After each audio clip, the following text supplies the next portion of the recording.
अस्सलाम वालेकुम जी, welcome back to my channel. उम्मीद है कि आप सब बिल्कुल ठीक और खैरियत से होंगे।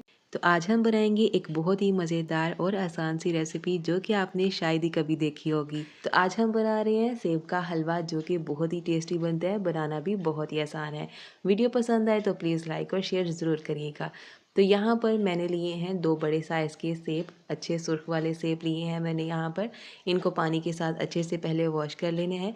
अब यहाँ पर हमने साथ ही एक कटोरे में रख लेना है पानी, जो कि मैंने 2.5 कप के करीब पानी लिया है। अब यहाँ पर जो सेब हमने लिए हैं इनको हमने ग्रेट कर लेना है इस तरह से। हमने इसको पील नहीं करना, इसी तरह हमने स्किन के साथ इसको पील कर लेना है। तो बहुत अच्छी तरह से दोनों सेब को हमने पील करना है। ये देखिए बिल्कुल अच्छे से ना हमने इसको पील करना है। तो इसका जो बीच वाला हिस्सा है ना, उसको हमने निकाल देना है। बाकी के सारे हिस्से ये देखिए इस हिस्से को हम निकाल देंगे और दूसरे सेब को भी बिल्कुल इसी तरह से हमने ग्रेट कर लेना है। तो यहाँ पर देखिए जी, दोनों सेब को मैंने अच्छे से ग्रेट कर लिया है। अब जो हमने कटोरे में पानी रखा है तो सभी सेब को हमने इसमें डाल देना है, लेकिन इस पानी को हमने ज़ाया नहीं करना। इस पानी का इस्तेमाल हमने इसी रेसिपी में ही करना है। तो सेब को इसमें डालने के बाद अच्छे से मिक्स करेंगे और अब हम इसे थोड़ी देर के लिए साइड पे कर देंगे और दूसरी तरफ यहाँ पर हम चूल्हे पे एक कढ़ाई रख लेंगे और जिस पानी में हमने सेब ग्रेट करके डाले हैं ना, वो सारा पानी हमने इसमें डाल देना है। इस कढ़ाई में सेब के साथ ही इसमें डालेंगे। तो तकरीबन मैंने यहाँ पर 2.5 कप के करीब पानी लिया है। अब इसको अच्छी तरह से हम पकने देंगे। तो यहाँ पर देखिए जी, ये पकना शुरू हो चुका है। अब जैसे ही ये पकना शुरू हो जाएगा ना, तब हमने इसको कवर लगा देना है तकरीबन 5 से 6 मिनट के लिए, ताकि इसके जो पानी की क्वांटिटी है वो कम हो जाए। अब यहाँ पर देखिए जी, पानी की क्वांटिटी इसमें से कम हो चुकी है। अब यहाँ पर हम इसमें चीनी शामिल करेंगे, जो कि मैंने आधा कप लिया है। जिस कप का इस्तेमाल हम घर में चाय पीने के लिए करते हैं ना, वही कप मैंने लिया है। नाप के आधा कप इसमें चीनी मैंने शामिल कर दी है। अगर आपको मीठा ज़्यादा पसंद हो तो आप चीनी की मिकदार को ज़्यादा भी कर सकते हैं। आधा टीस्पून इसमें इलायची पाउडर शामिल कर देंगे। बहुत ही अच्छी सी खुशबू आएगी, जायका भी बहुत अच्छा आएगा। मिक्स करने के बाद अब हम इसे कवर कर देंगे और लो फ्लेम पर हम इसको दूसरे चूल्हे पे पकने देंगे तकरीबन 5 से 6 मिनट के लिए, लेकिन लो फ्लेम पर। अब यहाँ पर एक पैन रखेंगे और इसमें हम शामिल करेंगे घी।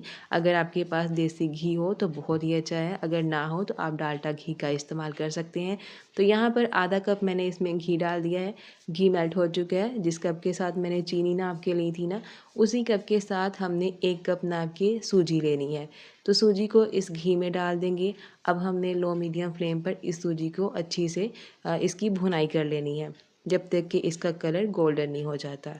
तो लो मीडियम फ्लेम पर तकरीबन 8 से 10 मिनट लगेंगे। सूजी हमारी अच्छी तरह से गोल्डन हो जाएगी। ये देखें बहुत ही प्यारा सा कलर आ चुका है और बहुत ही अच्छी सी ना खुशबू आ रही है इसकी। अब इसे चूल्हे से उतार लेंगे। अब यहाँ पर हमने इसमें चीनी डाल के रखी थी ना, तो लो फ्लेम पर मैंने इसे पकने दिया था। तो पानी की क्वांटिटी और भी कम हो चुकी है, लेकिन अभी भी इसमें 1 कप पानी मौजूद है। अब हमने जिस सूजी की भुनाई की है वो सारी सूजी इसमें डाल देनी है। ये देखिए इस तरह से सारी सूजी को हमने इसमें डाल देना है। तो यहाँ मैंने सारी सूजी इसमें शामिल कर दी है। सूजी डालने के बाद अगर आपको लगे कि इसमें पानी की क्वांटिटी कम है, सूजी हमारी थोड़ी सी क्रिस्पी रहेगी, तो इसमें 1 कप गर्म पानी और शामिल कर दें ताकि सूजी अच्छी तरह से पक जाए। मैंने इसमें मज़ीद पानी शामिल नहीं किया क्योंकि पानी सेब के अंदर पहले से मौजूद था, तो इसलिए मुझे पानी डालने की ज़रूरत नहीं पड़ी। तो इसको अच्छी तरह से मिक्स करने के बाद तकरीबन 2 चम्मच हम इसमें घी मज़ीद और शामिल करेंगे। हलवे में घी ज़्यादा ही अच्छा लगता है और बहुत ही टेस्टी बनता है। अब इस घी को हमने मिक्स कर लेना है और तब तक इसको पकाएंगे जब तक कि हलवा घी नहीं छोड़ देता। तो यहाँ पर देखिए जी, माशाल्लाह हलवा हमारा तैयार हो चुका है। एकदम अच्छे से इसने घी छोड़ दिया है। तो यहाँ पर देखिए जी, माशाल्लाह हमारा बहुत ही मज़ेदार सा सेब का हलवा तैयार हो चुका है, जो कि सर्दियों में बहुत ही मज़े का लगता है। स्पेशली छोटे बच्चों के लिए ये बहुत ही मुफीद है। तो एक बार ज़रूर ट्राई करिएगा, आपको बहुत पसंद आएगा। आज की बहुत ही मज़ेदार सी रेसिपी तैयार हो चुकी है। अगर आपको पसंद है तो लाइक शेयर ज़रूर करिएगा। मिलते हैं एक और वीडियो में, तब तक के लिए अल्लाह हाफ़िज़।